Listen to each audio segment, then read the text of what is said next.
નમસ્કાર, એશિયાના સૌથી જૂના અખબાર મુંબઈ સમાચારના ડિજિટલ પ્લેટફોર્મ પર આપનું સ્વાગત છે।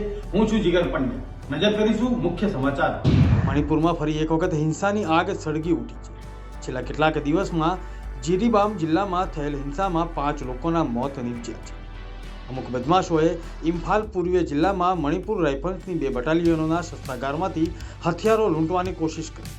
સુરક્ષા બળોએ ટીયર ગેસના ગોળા છોડ્યા હતા તેમજ ફાયર રાઉન્ડ કરીને ભીડને બગાડવાનો પ્રયાસ પણ કર્યો। ઇટાલીના પ્રધાનમંત્રી મિલોનીએ કહ્યું કે ભારત અને ચીન યુક્રેન સંઘર્ષનું સમાધાન લાવવામાં મહત્વની ભૂમિકા ભજવી શકે છે। પ્રધાનમંત્રી મિલોનીનું આ નિવેદન ઇટાલીમાં યુક્રેનના રાષ્ટ્રપતિ સાથે મુલાકાત બાદ આવ્યું છે। હવામાન વિભાગે આંધ્રપ્રદેશ, ઉત્તર ભારત, મહારાષ્ટ્ર તેમજ મધ્યપ્રદેશ તેમજ પશ્ચિમ બંગાળ અને ઓડિશામાં વરસાદનું એલર્ટ આપ્યું। ચીનના હોલિડે આઇલેન્ડ હેનાનમાં કલાકના 234 કિલોમીટરની ઝડપ ધરાવતું શક્તિશાળી વાવાઝોડું યાગી ત્રાટક્યું। પ્રાપ્ત માહિતી અનુસાર 2 લોકોના મોત જ્યારે અનેક લોકો ઘાયલ થયા।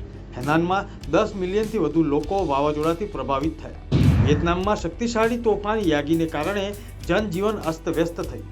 વાવાઝોડાને લીધે રસ્તા પર પાણી ભરાયા। ઠેર ઠેર વૃક્ષો ધરાશાયી થયા હતા। 8 લાખથી વધુ ઘરોમાં વીજળી ગુલ થઈ છે। દિલ્હીથી ઇસ્લામપુર જઈ રહેલી ડાઉન મગધ એક્સપ્રેસ ટ્રેન સાથે બિહાર બક્સરમાં મોટો અકસ્માત થયો।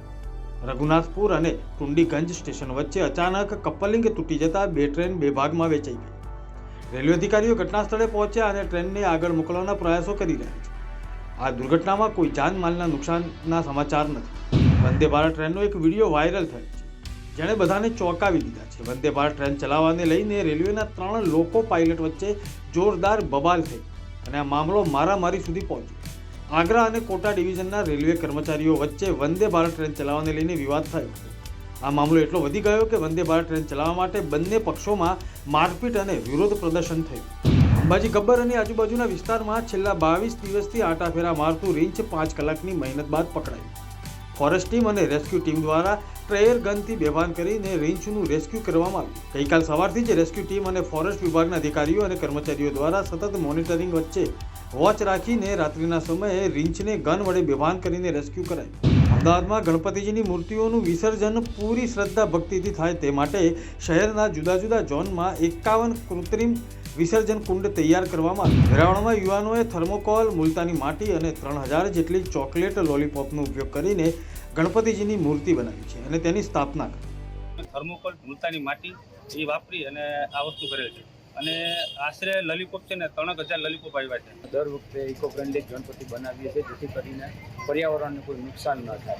દર વખતે અમે ક્રમશ એક વર્ષ અમે ડ્રાયફ્રૂટના ગણપતિ બનાવેલા હતા, એક વર્ષ ખજૂર પાકના બનાવેલા છે, ગણપતિ લોલીપોપ ચોકલેટના બનાવેલા છે જેમાં આશરે 3000 નંગ યુઝ કરેલા છે। આ હતા અત્યાર સુધીના મુખ્ય સમાચાર। જોતા રહો મુંબઈ સમાચારનું ડિજિટલ પ્લેટફોર્મ। નમસ્કાર।